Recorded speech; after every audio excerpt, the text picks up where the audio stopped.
A partir de hoy abrimos el espacio a las propuestas de las candidatas y el candidato presidencial con el objetivo de que usted conozca de manera directa su proyecto político, sus planteamientos rumbo a la elección del 2 de junio.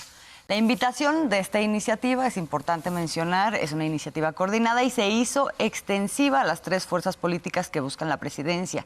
Claudia Sheinbaum, candidata de la coalición Sigamos Haciendo Historia, integrada por Morena, el Partido del Trabajo y el Partido Verde Ecologista, fue la primera en aceptar. Y aquí les presentamos un fragmento, la primera parte de la conversación que tuvo con nuestra colega Guadalupe Contreras. Esto es El Acento.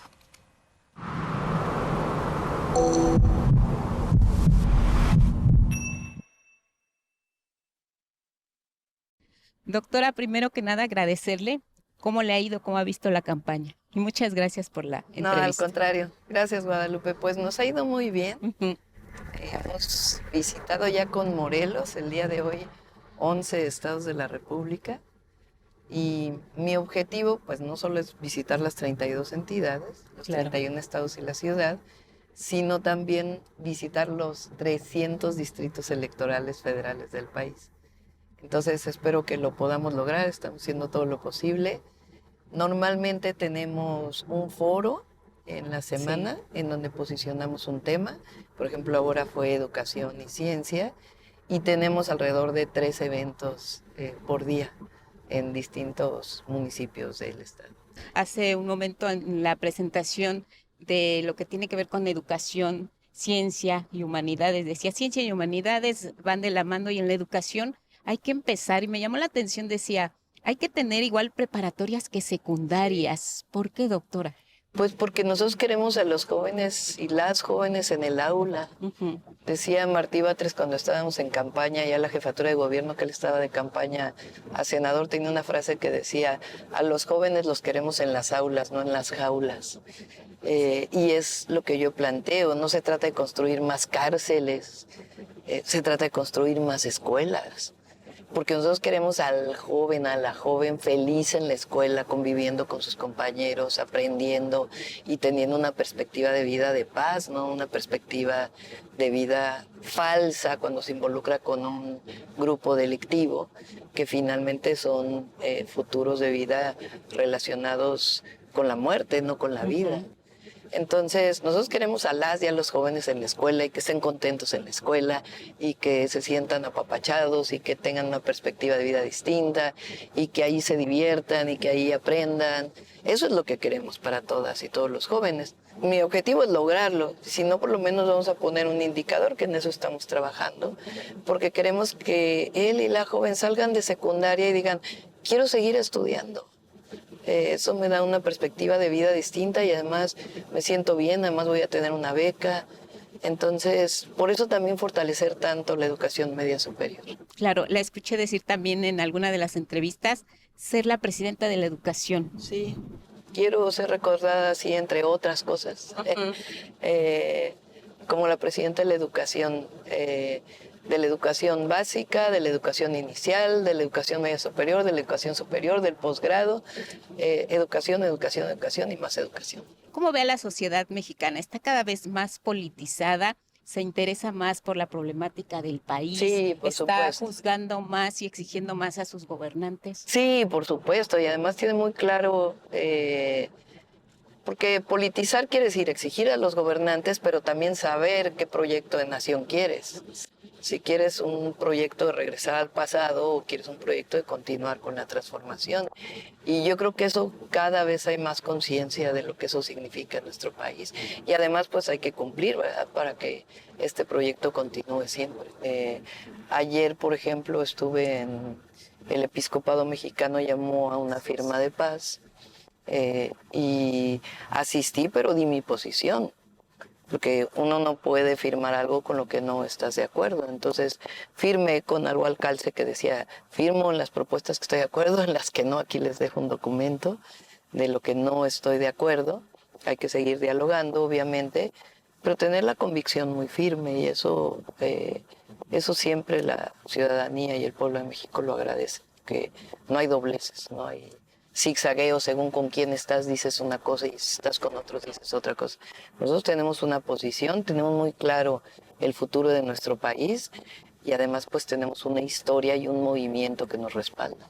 ¿En qué específicamente fue ese punto que dijo, a partir de aquí sí hay un compromiso por la paz, pero expreso también mi punto de vista? ¿Cuál fue? Pues hay una visión muy pesimista en el documento y además de cosas que no son ciertas, ¿no? Por ejemplo, decía, ha aumentado la delincuencia común en un porcentaje altísimo.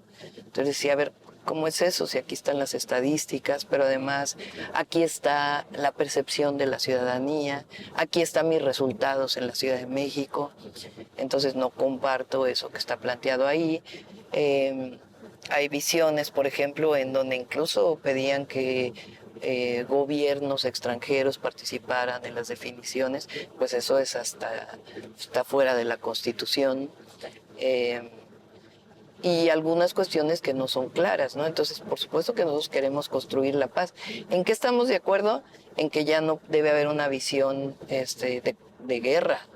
Eso quedó en el pasado, sino una construcción de paz. Y en esa construcción de paz, pues hay cosas en las que estamos de acuerdo y cosas en las que no estamos de acuerdo. Ellos tienen una visión de la Guardia Nacional, de los organismos autónomos que nosotros no compartimos. Entonces, yo creo que lo importante es decir, en esto estoy de acuerdo, en esto no, y en lo que estamos de acuerdo, pues vamos a seguir adelante.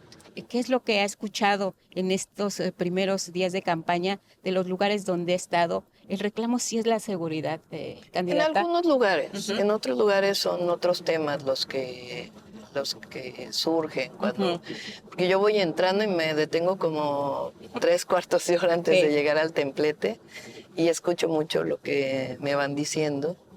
Y además también pues vamos siempre a comer a lugares que la gente se acerca, nos platica, en la calle.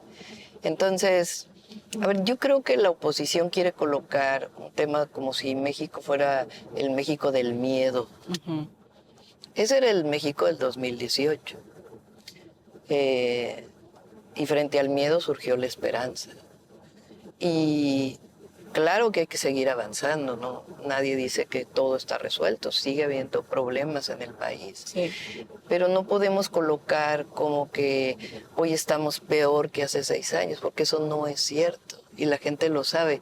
Y aprovecho para decir, porque hay esta idea de que el abrazos no balazos del presidente es abraza a los delincuentes. Jamás se planteó eso, jamás, jamás, jamás, eso es falso. El tema central es abraza a la población, abraza a las y los jóvenes, no los orilles a no estudiar, a no trabajar como en el pasado, sino abraza a los jóvenes y seguir avanzando en nuestro país para que disminuya la impunidad. ¿Cómo ve a sus adversarios políticos? Pues más allá de la persona, lo que representan es el pasado. Es un pasado al que el pueblo de México ya no quiere regresar. Y la verdad es que nosotros hemos construido con personas de primera, pues ahí está Juan Ramón de la Fuente, Rosaura Ruiz, que nos acompañaron el día de hoy, con personas de primera, además con mucha sensibilidad social y convicción y profesionalismo, este proyecto de Nación de los 100 puntos y seguimos trabajando, porque nosotros queremos llegar el 1 de octubre, el programa en los primeros 100 días y después a partir de 2025 dedicar los recursos con la visión que hemos presentado.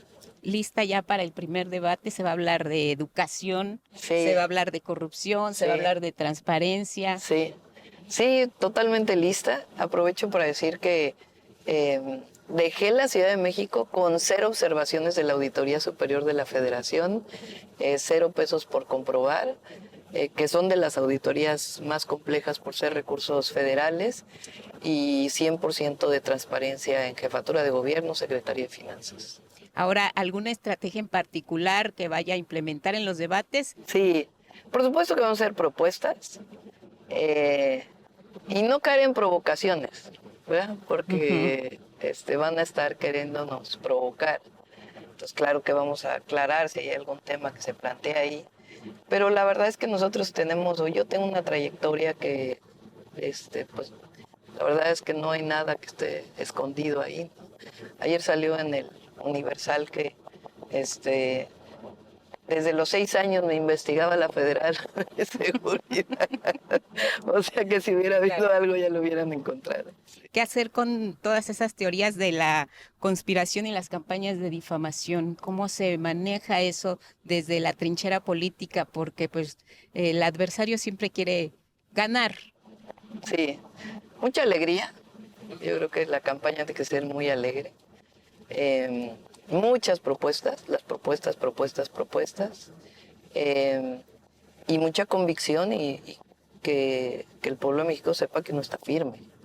Porque yo creo que eso es muy importante, ¿no? ¿Usted ha pensado qué es lo que se necesita cambiar de nuestra Constitución como la tenemos ahora? Sí, la Constitución tuvo una regresión muy importante durante todo el periodo neoliberal. Lo que queremos es primero, por ejemplo, poner que el salario mínimo siempre su aumento esté por encima de la inflación, que se regrese al régimen de pensiones justas, que las becas queden plasmadas en la Constitución, que la pensión universal sea reconocida desde los 65 años, que la educación y la salud queden bien establecidas, que quede establecido bien la austeridad republicana dentro de la Constitución y además la democratización de los organismos electorales y del Poder Judicial, que también es parte de nuestros planteamientos.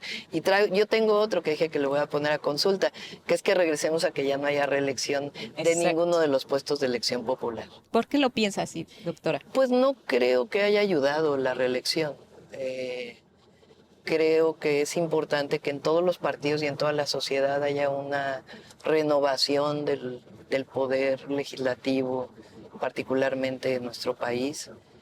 Que no sienta el legislador que ya es dueño de su curul, sino que está por ahí 3 años y que de todo, y en todo caso tiene la oportunidad de participar en otros puestos de elección popular. La experiencia siempre va a servir, ahí va a estar. Sí, pero realmente esta visión de que tienes que quedarte 9 años y porque ya tienes experiencia y cuando lo planteo en la plaza pública es una ovación cuando les digo cómo ven ustedes. Aplauden. Sí, porque quedó muy en nuestra historia lo que significaba la reelección.